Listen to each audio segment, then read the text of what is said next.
Oui, bonjour. Vous êtes le président de l'organisation pour bâtir dans les grands taureaux solidaires.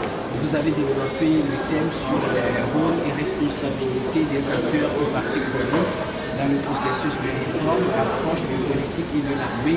Et d'abord, dites-nous de manière ramassée ce qu'on peut retenir de votre communication.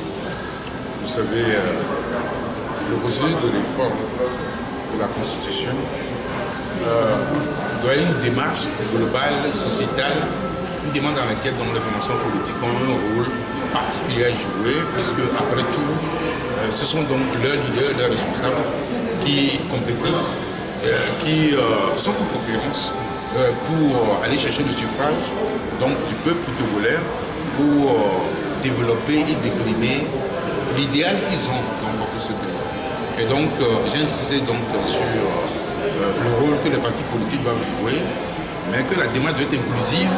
Et j'ai félicité donc la présidente de HCO pour avoir pris soin donc de faire en sorte que tous les corps donc, de la nation soient représentés ici. Maintenant, qu'est-ce que les politiques doivent faire?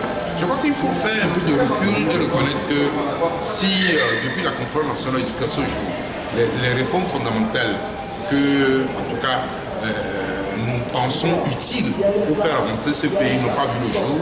Ce n'est pas forcément donc la faute du pouvoir en place, c'est aussi donc, je ne veux pas dire l'irresponsabilité, mais c'est aussi le manque de vigilance des leaders des partis politiques. Je dis ceci parce que lorsqu'on a considéré que l'élection présidentielle de 1998 est sortie de son cadre légal et qu'il faille organiser de manière consensuelle des élections législatives en 1999, je crois que tout a été mis en œuvre.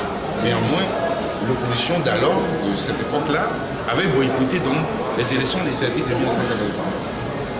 Maintenant, la communauté internationale, soucieuse donc d'amener les acteurs politiques togolais à mettre un système en place qui puisse de toute façon garantir la transparence électorale, garantir la démocratie et le respect des droits de l'homme, donc a demandé qu'on puisse donner une nouvelle chance de montrer à l'opposition.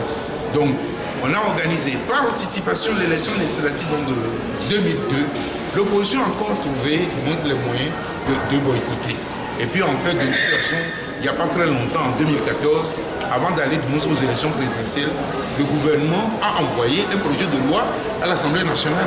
C'est également nous-mêmes de l'opposition qui posions des conditions en disant que, ah non, non, que oui, nous voulons qu'on vote bien la loi, mais le président de la République sortant n'a plus droit d'être candidat.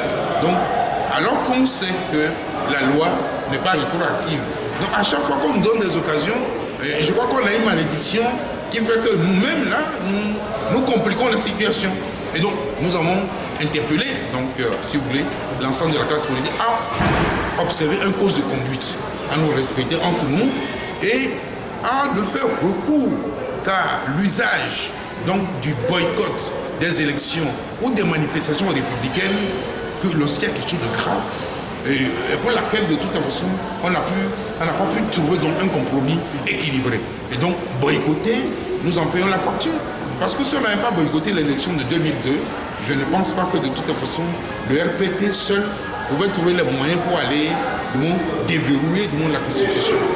Bon. La deuxième chose, c'est que de toute façon, nous devons jeter un autre regard donc, sur l'autre. Et donc, nous disons que si nous nous entendons, nous pouvons de toute façon aller vers comment je dirais, un pacte national républicain qui permettra de faire face aux difficultés de toute façon que la population rencontre dans certains domaines.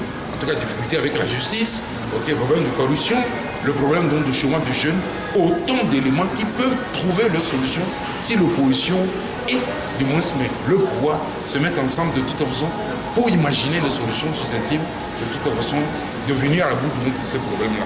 Voilà globalement ce qui a été développé. Nous avons parlé également donc, du rôle de l'armée.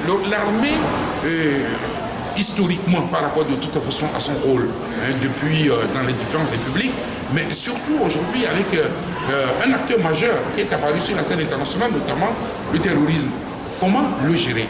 Donc l'armée, les forces de défense et de sécurité ont un rôle particulier, rôle d'anticipation, rôle de renseignement, parce qu'en fait, vous-même vous êtes témoin de la manière Donc, cet acteur majeur au niveau géopolitique agit, que ce soit dans les grandes puissances ou que ce soit dans la sous-région, vous connaissez tout cela.